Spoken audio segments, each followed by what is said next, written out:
cuties. You're watching My Pal Gamer MD. And if you don't keep watching, well, we might just have to have a little talk in the interrogation room. And we all know how that ends, don't we? What's up, guys? It's GamerMD83, and I am here joined by a very special guest.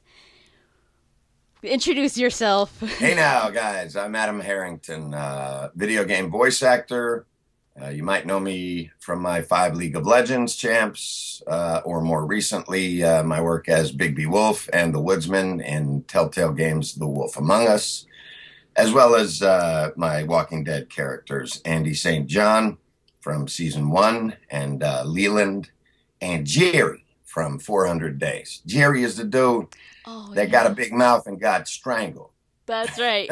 No wonder. In my Let's Play, I was like, he sounds familiar. Well, see, I'm from East Oakland, and you know, way before any Eminem or any of that. I mean, I just sort of spoke, you know, the patois of East Side Oakland. I had to kind of teach myself how to sound like a sort of nerdy guy.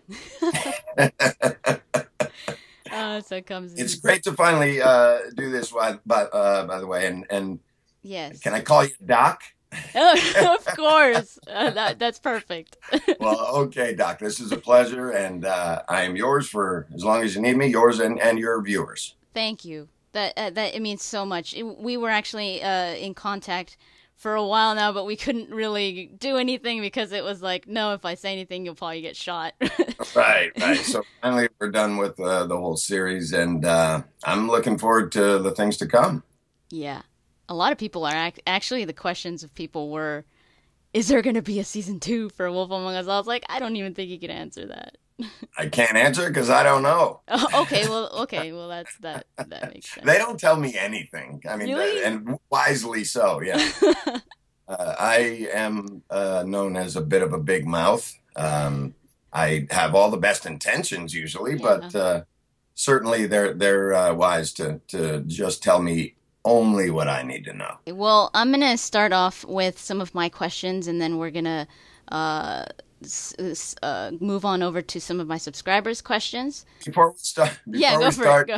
I want to apologize for my attire. I'm up here in Northern California. We're having a very unusual heat wave. It is hot. It's kind of like I feel like we probably switched weather here, because here it's cloudy. Yeah, no, I was just in Long Beach at the airport, and I was like, wow, it's nice down here. But anyways, your viewers didn't tune in to hear me talk about the weather. I'm just apologizing for my outfit.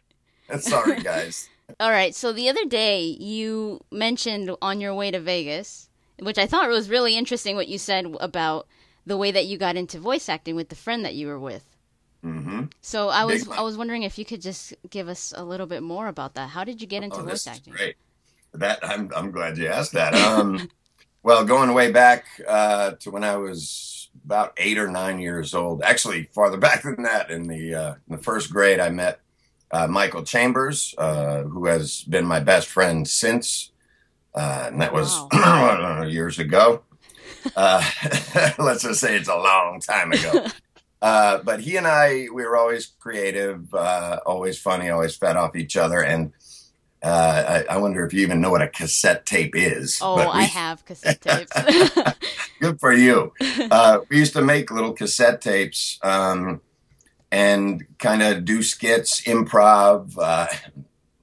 My mom wasn't too happy about this, but crank calls to some places. We were just kids, but mostly we loved the Cheech and Chong albums. Cheech and Chong are better known for their movies, but before that, they put out comedy albums, which was actually, you know, kind of normal back in 19 so-and-so.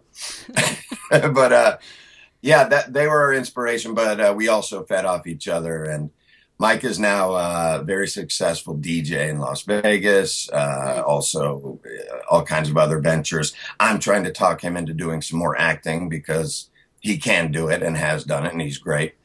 But yeah, I mean, that was the catalyst. And I just said to Mike, it was a very emotional moment between bros. I said, there's no way I'd be doing this if I had never met you, man. And shout out to you, Mike. DJ F.A.T.S. F.A.T.S. Check him out on the internet. He Nice. is the man. Does he have some stuff like on YouTube or something? I'm trying to get him more active on YouTube. He's definitely on Facebook, Twitter. I think he does the Instagram thing, SoundCloud. If you go to my show, In the Booth with Adam and Eric, he did the theme song, and nice. There's links to his channel, and I'll plug the hell out of me and Eric's show anyway. So yeah, I've actually watched that show. It's a good show. Well, we're due. We haven't done one in 6 months, but yeah. It's coming, guys. I promise you, and it's going to be great. Cool. Did you do voices when you would do these tapes? Oh yeah, and especially the crank calls. And oh my god! Still to this day, we were so young. I wish, man, we don't have any of it. But boy, oh boy, would it be nice to find some. It would be amazing to like digitize and put up on the internet. Oh, that would be so good. Well, I sounded, when I was a little kid, the kids in school called me Froggy. Froggy was a character from a show called The Little Rascals that talk like this. Hey, Spanky. And that's how I sounded. Yeah. And oddly enough, Mike was twice my size, but had a higher voice. And I had the deep voice. But we did all kinds of crazy stuff. Very inappropriate stuff for our age. But hey. Actually, now that we're talking about voices, I find a lot of people that when they're talking about voice acting, they're really intimidated when going into this field because they think that they need to do voices. They need to be able to do a bunch of voices. Do you think that's true, or what do you think about that? Absolutely not. In fact, a lot, as you might imagine, I get a ton of fan mail and comments and things like that on all my pages asking about how to get into voice acting, which we cover in the Booth with Adam and Eric, episode number 3, by the way, and some other episodes. I mean, it's often asked. But more often than not, I'm asked, how do I get into video game voice acting, or how do I get into League of Legends? And unfortunately, it's not that simple. Unless you know someone at Riot or one of the developers you love working for or doing a voice for, it just doesn't work that way. With voice acting, you should and usually have to do a lot of coaching, no matter how good you think you are. When I got into this, I came in pretty cocky, and a woman who taught me, Susan McCullum at Voice Media, Susan and Friends Casting, she broke me down. I came in with this big, deep voice, and I never intended to get into video game voice acting. I wanted to be the next Don LaFontaine in a world, the movie trailer thing. But I learned pretty quickly, as I tell folks who ask, that this industry takes you where it wants you to go and not the other way around. If I had started my career in Los Angeles, more than likely I would have had a better shot at doing trailers and promos and things like that, which I still plan on doing. When I eventually move down to Los Angeles, which might be sooner rather than later, hint, hint, I will definitely be pursuing more trailer and promo work. But here in the Bay Area, the lion's share of the voice acting work, at least the high profile stuff, is video games. And I had to go back to my telemarketing career before voice acting to draw on some of the characters I used to do while calling people just to break the monotony. I've told this story ad nauseum, so I'll try to keep it as brief as possible. But essentially, I was a telemarketer for 15 years, which was great training for voice acting, by the way. Really?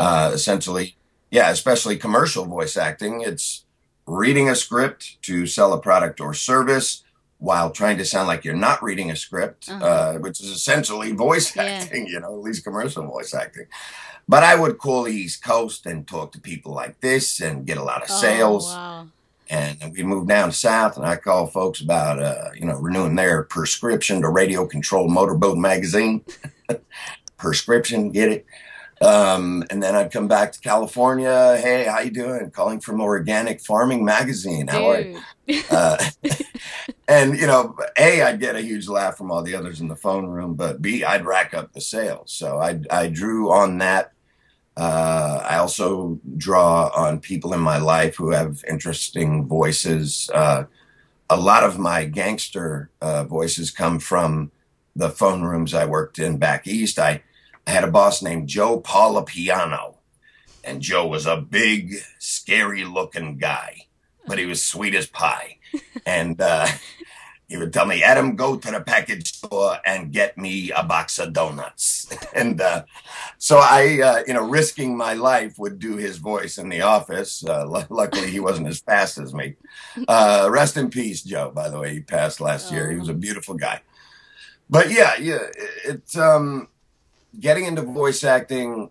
9 times out of 10, if you really want to go far in this industry, you're going to need an agent. You're going to need a reputable agent who will get you auditions for high-profile gigs.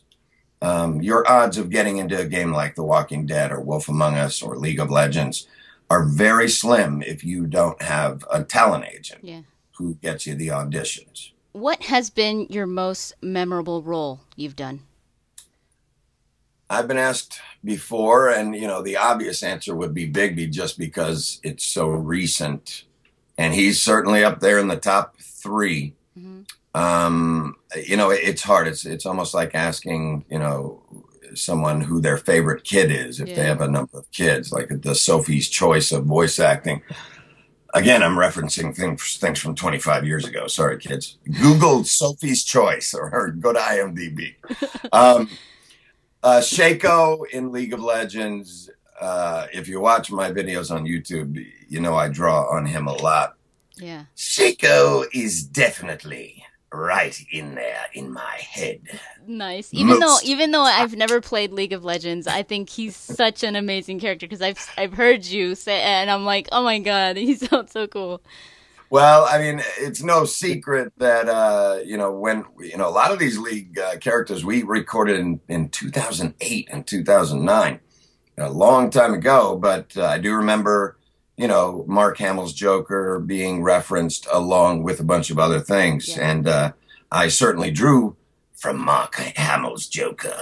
Oh, that's not easy to do. So props to you. Oddly enough, the characters for me are much easier to do than my own voice for commercials and things like that. Oh. It's almost like the answering machine effect. You're like, do I really sound like that? Uh-huh. But no, getting into character is always so much more fun to me than, like doing a disclaimer at the end of may cause sudden death. That kind of thing. Yeah. But yeah, Shaco and Bigby, definitely right up there. Mordekaiser, another one of my league champs. But there are, some more obscure characters. The Godfather, almost all the characters I did in that one, which seems like a lifetime ago now, were a lot of fun. One of them was Joe P. I remember I was a guy that the player would pick up a phone, different parts of the map, and I'd say, Clemenza says to get your ass back to the compound now. That was 100% Joe P. Nice. A lot of the characters I did in Rift are really, really cool. The cool thing about the guys at Tryon Worlds, are you aware of Rift? I've heard of it, yes. Yeah. I've never played it. Tryon Worlds does Rift and Defiance, both of which characters in, like this little guy, the Hellbug. Oh. We come for your daughter, Chuck. It's another old reference, Beetlejuice. Yeah, Rift is amazing. I've done, I'm guessing, almost 200 characters for them by now. Wow. And the key thing about them is they let me create them right there on the spot. Oh, that's cool. In session. So it challenges me, but it also allows me to have a lot of fun. And, not to toot my own horn, but, show these guys that you can come up with something on the fly. Yeah. They know they can count on you in a pinch, and they're going to call you back. And that's the key to voice acting and creating a career that you can make a living at is repeat clients. Yeah. That is where most of your income is going to come, is from folks who are calling you back over and over again. Yeah. So I'd say Bigby and Shaco, probably top 2. Cool. Andy St. John in Walking Dead was a lot of fun. I spend a lot of time with the Telltale characters, you see. We do 5 episodes, and although Andy had 1, but man, was it a big one. I won't give any spoilers, even though it was a million years ago, but... Oh my god, we are going to be covering spoilers. There's no way we're not going to talk spoilers. Yeah, yeah. Well, man, if you guys haven't played season 1 by now, what's wrong with you? Go out. Exactly. The coolest thing about that is I got to interact and have an amazing crescendo of a scene with one of my heroes, Dave Fennoy. Oh You my guys God, know him yes. as Lee Everett and Bluebeard in The Wolf Among Yeah. Us. When I go down to LA, I stay with Dave and his wife, Mo. Nice. They are amazingly kind to me. Dave has been a huge mentor to me. I love you, Dave. And That's cool. yeah, I continue to sort of follow him around like a lot, like at E3. You mentioned E3 earlier. Yeah. Dave and I are there with our hair hanging out. And I've boy, seen man, a picture. Yeah, I was like, oh, that's so cool. I try to keep it cool and act like it's no big deal. But trust me, I was like, wow, I'm walking around with Dave Fennoy at E3. This is awesome. I was gonna ask later, but now that you mentioned it, does the cast of the games that you're working on, do you guys work together? Do you guys do the scenes together or separate? Unfortunately, most of the time, especially in gaming, just because a lot of the time our dialogue is not linear. In other words, right, yeah, especially with these Telltale games where it's branching choices. It just doesn't make sense to have an ensemble, recording session. Yeah. I have done it before, but very rarely. No, unfortunately, it's just me, my director Julian Kwasniewski, engineers Jory Prum or Tim Galinda, or I just said Tim's last name wrong. Tim's gonna kill me. And whoever's behind the other side of the glass, the Telltale guys, the directors like Jason Latino and Dennis Lennart and Nick Herman and on and on and on. I wish we could do more ensemble stuff. In fact, as a fun side project, a lot of the folks that you're familiar with, oh my God, Gavin Hammond, who is Kenny and Beast and Wolf Among Us, Melissa, who's Clem, and Beauty, Brian Summer. And Little Toad, right? Oh, yeah, that's right. Clem is Toad. Yeah. I'm bummed about the first episode. A lot of people didn't catch it, but she was doing a little bit of a Cockney accent with Toad Jr. Yeah, and somehow in the following episode it went away, and I really liked her little. So, Melissa, boy, I tell you, go ask her for an interview. Melissa is one of the sweetest, most talented, scary talented voice actors you'll ever meet. That would be amazing. Yeah, I think. But a ton of us, Roger Jackson and Brian Summer, are spearheading some audio plays that we're experimenting with the whole ensemble. I mean, Roger Jackson is Ghostface in the Scream movies. Are you in the house, Sydney? Oh. He's Mojo Jojo in Powerpuff Girls and on and on. God. He's also a ton of voices in Walking Dead. We're all really, really tight. My buddy, as I call him, my heterosexual life partner, Eric Bra, who is my co-host on our show. He's taking part in the audio plays. It's going to be amazing. Oh my God. We're thinking about possibly doing it live. Oh my God, you should.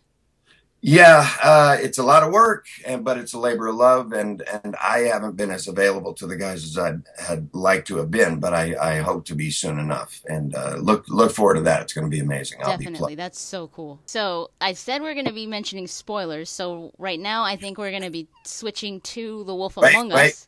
Wait. What's that? Oh, it's Telltale. They tell me I got to go now. You just see like this little like sniper dot right here. Yep. This is going to be hard to believe, but I am saving the 5th episode. I'm playing the game. They're, even though I am the main character, there are aspects that, I didn't have to record, that I purposely have kept myself in the dark about. I'm only up through episode 4. I was going to ask you, I was like, okay, I was going to ask you if you had finished it, because I was like, maybe he didn't, even though you had record, maybe you didn't know exactly everything. To be perfectly honest, I don't. In fact, it's hard to avoid, I can't help but check out some of the reviews, which thank God were awesome. Yeah. I got a tweet from Bill Willingham, which pretty much made my millennium. Oh, wow. Yeah, he, this is, Yeah. Bigby's creator, the Yeah. great one. And I hadn't heard much of him, as far as what he thought of our performances until he sent a tweet a couple of weeks ago saying, I never really knew what Bigby sounded like until I heard Harrington, and now he's locked in as the voice of Bigby. And that absolutely was the most amazing, flattering thing said to me by somebody, definitely. in the business. And I'm still sort of pinching myself about that. Definitely. Oh my God, that's If amazing he's coming happy, from him. that's all that matters. Well, the Yeah. fans. Before the first episode came out, I was nervous, and I don't get nervous very often. But this was a character that folks had lived with and had become part. It could become so important to so many readers of fables that it could have gone the other way, and folks could have been, oh, this guy doesn't sound anything like what I thought he would sound. And once the reviews came, actually, oddly enough, knowing my luck, this is what happened. The first review I opened up, I think it was Kotaku, who are notoriously, they're tough customers. Yeah. And it wasn't a glowing review. And I was like, oh, no. Oh, no. But that was the only, and I swear it's the only bad review, particularly for the voice acting in the game, I've seen before or since. So I got all of that out of the way right away. Say again? I said I thought the voice acting was amazing. It's hard to go wrong with our crew. I am very, very proud of everyone on this game, not just the voice actors, the direction, Definitely. the sound. Jared Emerson, he is an amazing musician. He did this sort of 80s inspired noir music that without that, I think the game has a completely different vibe. Oh my God. That the music theme? Yeah, isn't it amazing? Jared Emerson Johnson, who's with Bay Area Sound, along with Julian Kwasniewski, who is the only guy, I think, who could direct these kind of performances out of us. He directed us in both Walking Dead and in Wolf Among Us. He is more like family than a client to all of us at this point. That's cool. And of course, the engineers. We're all really tight. Man, I'm going to start crying. I miss those guys. Because it's been, I tweeted a picture of me doing this. But it was only half in jest because, we become family when we spend that much time together. And yeah, hopefully I'll get in there soon enough as some other character, or maybe Bigby someday. We'll see. I hope I miss you guys. Oh, you don't know yet if you're going to be in the next Telltale projects like Borderlands and Game of Thrones? If I did, I couldn't tell you. Okay. You see the little Slimer dot again. Did you audition for Bigby, or did Telltale just call you for the role? No, definitely auditioned. Oh.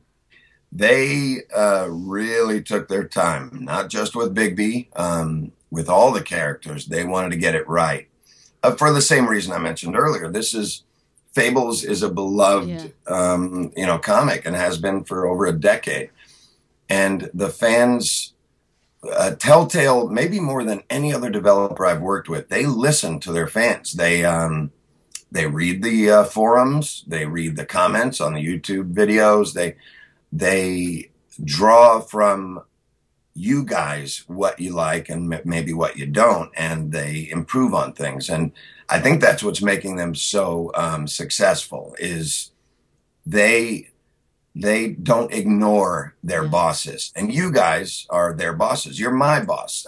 If you guys don't like what we do, what's the point? We're probably not going to be hired again, or you're not going to buy games from that developer again, or, on and on and on down the line. So, especially with the internet now, the fans have a lot of power, and I think that's fantastic. Yeah, that's cool. The gaming industry is just completely evolving, don't you think? I mean, it's like it's become, like you said, the fans and the developers are just kind of merging now. Yeah, E3 was an eye-opener for sure. Again, as I said, video game voice acting is one of the main gigs up here in the San Francisco Bay Area. And many of us have been doing it our whole career. I've been doing this since 1998, over 15 years. Wow. And easily 75% of all the gigs I've done have been video game characters. And so we've kind of, I won't say we've got this down, but we sure don't stink, especially my little crew, Melissa, Gavin, Owen Thomas, Eric Bra, Brian Summer, definitely. Nicky Rapp, Nick Vigil, on and on and on and on. Roger Jackson. We all do, so many characters in these games. And that's something I take personal pride in is, everybody thinks, Hollywood when they think, big time voice acting, but I think we're making a name for ourselves. Oh, yeah, up here. definitely. Video game voice acting in particular, but voice acting as a whole is a completely different animal than on camera. If I had any doubts about that, the one big on camera gig I did this reenactment show called I Almost Got Away With It, where I played this like murderous biker guy who I ended up befriending, the actual guy, Dallas Slevitt. He did his time, he paid his due, and he's living a law-abiding life now, a great guy. But that was, I expected, I didn't know what to expect going in, but it's a lot more, time. You're a lot of times on set for 12 hours, where a voice acting gig at the longest is going to be 4 or 5 hours. But, it's a whole different thing. Voice acting, as I said, especially video game voice acting, it's you alone in the studio. You don't have other actors to play off except maybe, played into your cans. No scenery, nothing. It's just you, your voice, and the microphone. And you've got to create, this believable performance with your voice, and that's it. And some Hollywood actors get it, and they do it. And, especially the folks that do like the Pixar films. Yeah. That you can just hear it, that they're using their whole body in the read rather than being stiff. And they're, making the facial expressions and really giving it their all. And that's what it takes to give a good performance. How did you come up with Bigby, since he is a pre-existing character? How did you find him? Mm-hmm. It took a while. The casting process was long. And, Bigby sounds so much like my regular speaking voice that you might, mistakenly think, well, it's just him. He just walks in and talks. But no, definitely drawing from the dichotomy of Bigby's character. He is the big bad wolf, and he did some awful things in his past. Yeah. And in a lot of respects, isn't exactly apologetic about it. But he's also now the sheriff and has all this responsibility, is looking after all these fables, trying to keep them out of trouble, trying to keep them from being detected by the Mundies, us. Yeah.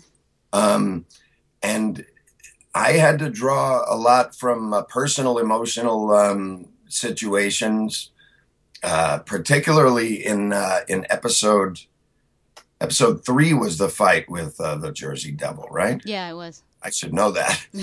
Yeah, I mean, I had some pretty heavy emotional things going on, drew from that, and gave what I think is probably the performance of my career. Wow. I was really excited to see that fight scene, but didn't think ahead that it wasn't just going to be my voice I heard, but all the chaos going around. So unfortunately, the performance got kind of diluted a little bit. But boy, when I that fight scene in particular, if you guys listen close, that is raw emotion. And that's the kind of stuff you need to draw from if you really want to give a believable performance. That one jumped out to me as well, more than any other episode in Wolf Among Us. I don't know if you saw it, but I did tweet you right after that episode, and I was like, that was amazing. Yeah, that's right, Des. Yes, I do remember it. You noticed. Oddly enough, when you get rolling like that, it's funny. Julian, my director, a lot of times he'll have me do a few different takes on lines or blocks of copy, but he just let me roll. It was an amazing day. I was spent. By the end of the day, I mean, I may sound like a pampered actor here. You know, No, wow, I could imagine. 4 long, grueling hours of talking into the microphone. But no, when you give that much of yourself, it can wipe you out. And but boy, it was a great payoff. I was exhilarated and exhausted all at the same time. Awesome. You broke my fucking jaw, you bastard. I actually, for those scenes, I actually held my jaw. Oh, wow. Yeah.